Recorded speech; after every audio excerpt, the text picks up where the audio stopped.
کسی کی روح موجود ہوا کرے. مجھے میرے رب کی اجازت نہیں ہے کہ میں اسے پکاروں.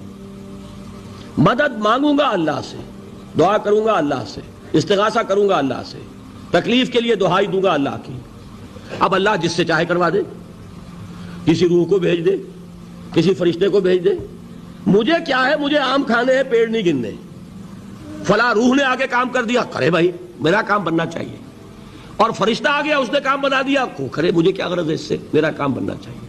میرا مسئلہ یہ ہے کہ مجھے پکارنا ہے صرف اللہ. اللہ کو اس کی بھی قدرت ہے کسی کو نہ بھیجے، نہ کسی روح کو بھیجے، نہ ملائکہ کو بھیجے، بغیر کسی کے جو چاہے کر دے.